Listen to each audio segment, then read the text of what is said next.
Let's kick off this review by talking about the design of the C-Class. So it's been around for quite a while now, but it still looks very, very elegant. The big tail lights, the chrome strips, got chrome down here as well, and on the exhaust surround. And there is a real exhaust pipe in here on this petrol model, so yay, that's good. There's even a diffuser here. It's a fake diffuser though, it's not really doing much, but it does look sporty. Down the side, strong shoulder lines and stuff. It does look quite impressive, and you've got nice bits of chrome as well, which makes it feel expensive. Now, as you move up the range, you get bigger alloy wheels, and if you go for an AMG line version, they are just a bit more sporty with bigger, more aggressive front bumpers. There is some fakery here as well, though. Look, that doesn't feed air anywhere, but it does look like a posh car. And of course, you've got not just one huge Mercedes 3-point star here, there's another one on the bonnet as well, so lots of branding. The best of nothing. The inside of the Mercedes C-Class is pretty much identical to it was before it was revised. Now, generally, I like the design, but when you compare it to the very latest Mercedes, such as the cheaper A-Class, it doesn't feel quite as modern. So here's a look at the A-Class's interior. Now have a look at this. Nice, but like I say, it's starting to feel its age a touch. But things that you touch feel expensive. Here, soft touch. Here, soft touch. Here, soft touch. Softy, softy. Even softy on the door bins, softy. And then there's metallic-y, expensive-y bits. Oh, more metallic-y, expensive-y bits. And here, and here. There's quite a bit of bling in here. And this piano black plastic on the centre console looks good. Word of warning though, you touch it with anything and you'll scratch it. Also, things feel solid. Look, no flex in the centre console when I wobble it like I did in a Kia Stinger, and it wobbled and everyone got mad because I'd never done that before. Anyway, yeah, it feels solid. The major difference with this car though is the infotainment system. And that brings me onto the specs. The C-Class range kicks off with the S model, and it gets Artico leather seats. Artico is Mercedes speak for fake. There's also rain sensing wipers, but I think you avoid the S because the rest of the spec is terrible. You get halogen headlamps. Then there's the SE model, which gets a 10-inch infotainment screen with inbuilt sat-nav. It also has a reversing camera and park assist, which will automatically park the car for you if you're rubbish at it. And heated front seats. Next is a sports model, and it gets lowered, stiffened, sportier suspension. Full LED headlights.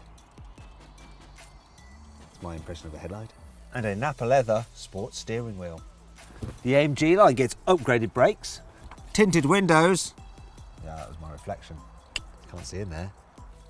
And a 12-inch digital driver's display. Then there's some key packs that you might want, such as the Premium Plus pack, which includes an upgraded satellite navigation system, internet connectivity, ambient lighting with, look, 64 different colour choices and 360-degree view cameras to make it easy when parking. Oh, it also includes a Burmester stereo, which sounds awesome. Another one worth having is the driving assistance pack, because it includes an upgraded cruise control system which will do the whole thing of slowing you down automatically in traffic and steering to keep you in lane. Let's continue this review by assessing the infotainment system. So it's better than the one that was previously in the C-Class. However, it's not the very latest one that you get in the A-Class. So there's no touchscreen. Instead, you control it either using the swivel wheel, the touchpad on the left side of the steering wheel. And it is pretty easy to navigate. The graphics are sharp and generally quite easy to use. Sat-nav's pretty good as well, and it'll divert you around traffic and do all that kind of stuff. It's easy to input destinations, but what I do is just run Google Maps or Waze through your Android phone or Apple phone through Apple CarPlay or Android Auto. Now, the optional digital driver's display is also pretty good. I do like it, and you can control it using the button on the right-hand side of the wheel. It's not quite as configurable as the system you get on an Audi A4, but it's still fairly nice. In fact, if you want to see my full in-depth video review of the Audi A4, just click up on there, the pop-out button in the top right-hand corner of the screen to check that out. Now, in terms of connectivity, if you look under here, you have an input there for your mobile phone. That's where you plug in your one for the Apple CarPlay and Android Auto. There's a couple more in here as well you can use if you prefer. So that's 3 in the front, which is good. Where is the 12-volt socket? I can't see it. No, that's unusual. What is it?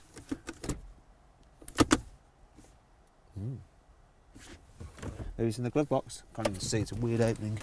No, it's all right size, that is actually. Ow, I just hit my head on that. Anyway, you do have a charging pad there for your mobile phone. I'm going to continue with the cubby spaces. So the door bins They are large and they are long, so you can put various bottles in there and lie them down if you so wish. And here there are some cup holders, which, yeah, fine for your coffee. All right for the smaller cups as well, they won't knock the top off.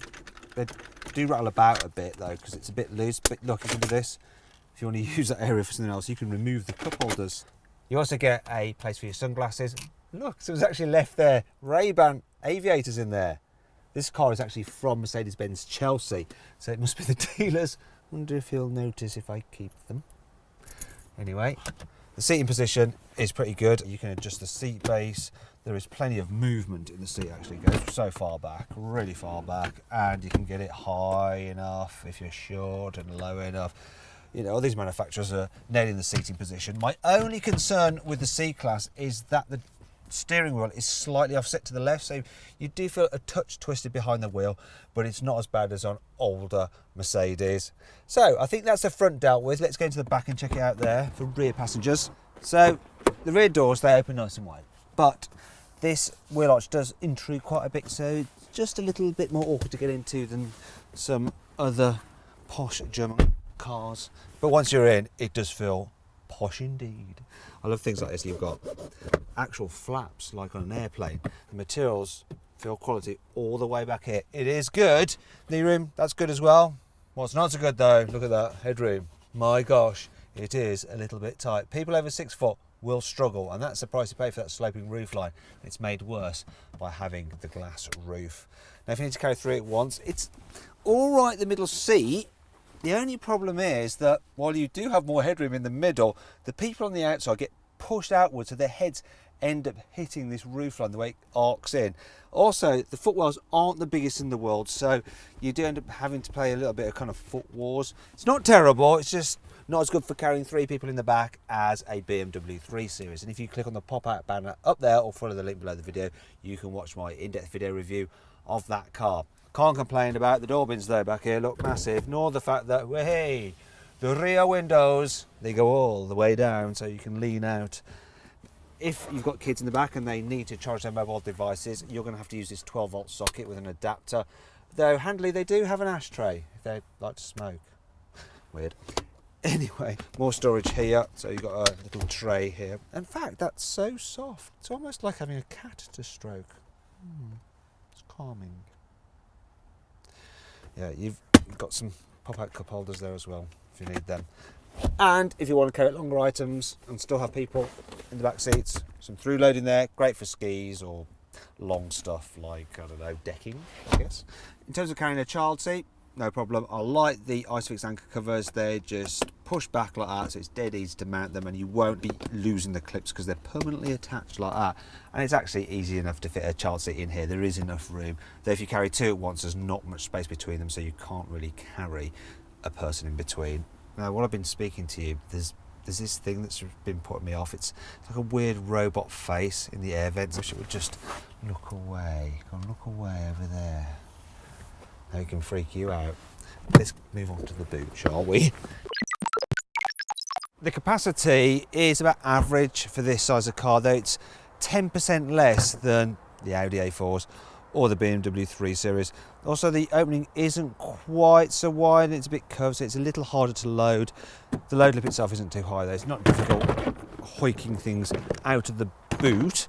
You do have some nets here and tie down hooks and hooks to hang things off.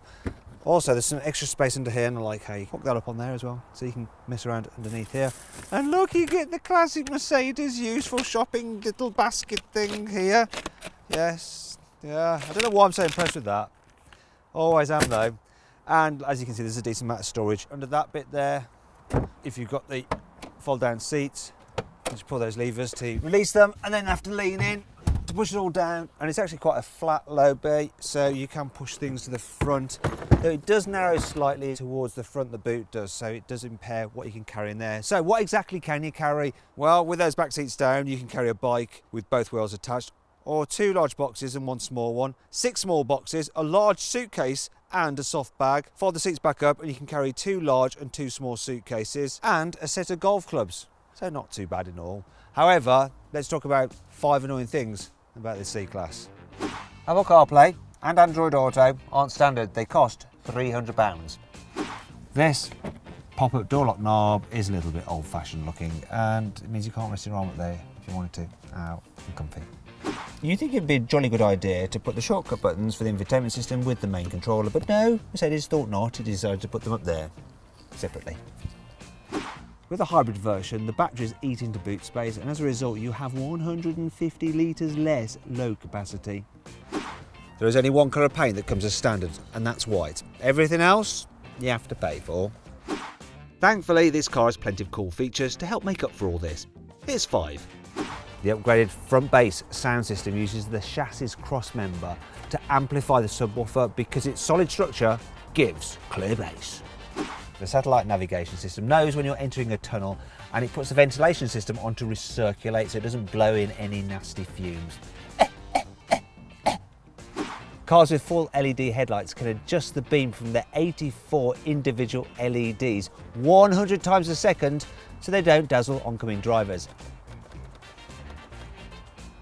The reversing camera pops out when you need it, and then when you don't, it goes away again. And that means that when you're driving along, it doesn't get covered in dirt. The C-Class has been approved by the European Centre for Allergy Research because its pollen filter is so good at filtering out dust and pollen that you don't have to worry about suffering allergies while driving around in the car. Achoo. Now it's time to talk about the engine choices, and bear with me. So, there's quite a lot. It's 1.5, 1.6, 2 litre turbo petrols. There's also 1.6, 2 litre turbo diesels in the normal cars, but you can also get performance versions with either a V6 petrol engine or a V8 petrol engine. Of the normal cars, the best bet will be a 2 litre diesel C220D. Good blend of performance and economy, great for long distance work. You can actually get a hybrid as well, a plug-in hybrid, but it's not one of the best plug-in hybrids on the market, unfortunately. Entry-level cars come with a manual gearbox. You don't want that. You want your Mercedes with an auto. You can also get it with 4-wheel drive, though that's not strictly necessary, to tell you the truth. So this particular car is a C300 petrol AMG line Premium Plus pack. It should cost just over £43,000. With the carwow discount, it's just under 36 grand, so a saving of almost 7.5 grand. So if you want to try our configurator, which I suggest you do, you can use it for any car. Click on the pop-out banner up there or follow the link below the video. Also, you can check out the actual engine specs on the carwow website. It's well worth it. And to check out the best offers you can get from our trusted dealers.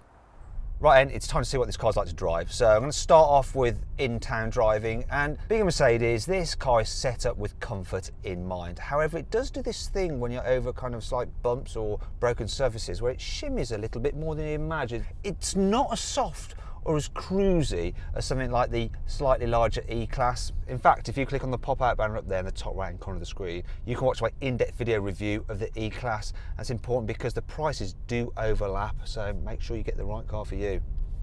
It does have a soft feeling to it though, and like the controls are light, and that does make it easy to do U-turns. In fact, the turning circle on this E-Class is pretty blooming good. So if you need to go around a mini roundabout, no problems at all. You're not going to have to do a 3-point turn. Also, the brakes, they're quite assisted, so you have to touch them, otherwise you're going to end up like going bang with your head against the steering wheel. So you just press things lightly. It's all very easy, all very relaxing, all what you'd expect from a Mercedes. Special shout out to the gearbox. This 9-speed automatic gearbox is lush. It's almost like there is no gearbox. Everything is just smooth progress. I like that about it. There's something else I like about this gearbox, which is unique to Mercedes.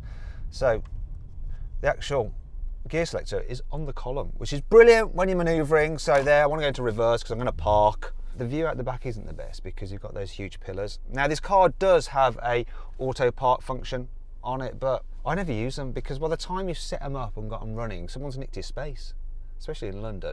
But the reversing camera does help, so do the sensors. I'm going to get super close to that. Oh, look at that.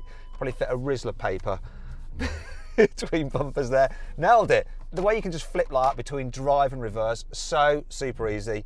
Dead easy car to park there. In fact, I think that's the best I've ever parked at anything ever in my life. And you witnessed it here. Good stuff, Mercedes. When you get out on the motorway, the C-Class's slightly fidgety suspension does improve a bit, but it's still not the most comfortable for travelling long distance, but it's by no means bad. And it's reasonably relaxing, apart from, depending on the surface, you can get quite a bit of tyre noise. Now let's see what this engine is like. So it's the 2-litre turbo with 258 horsepower. I'm in comfort mode. I'm going to floor it like I need to overtake. See how fast I can get to 70. Gearbox kicks down pretty well. Oh, and it pulls pretty hard. There we go, that's 70. It's quick, and it makes quite a sporty, raspy sound. It's surprising to have that noise in a C-Class because you think it'd just be muted and quiet. I don't mind it. I don't mind it at all, actually, but it is a bit surprising. Let's check out the economy. So, yeah, this is averaging that much. Finally then, let's see what the C-Class is like when you encounter some twisty roads. So I'm going to put the car into dynamic sport plus mode. There we go. And that sharpens at the throttle response and adds a bit of weight to the steering. Makes the gearbox shift quicker as well. So here we go. Now this car is rear wheel drive, which is the setup that you have in sports cars. So let's see what happens.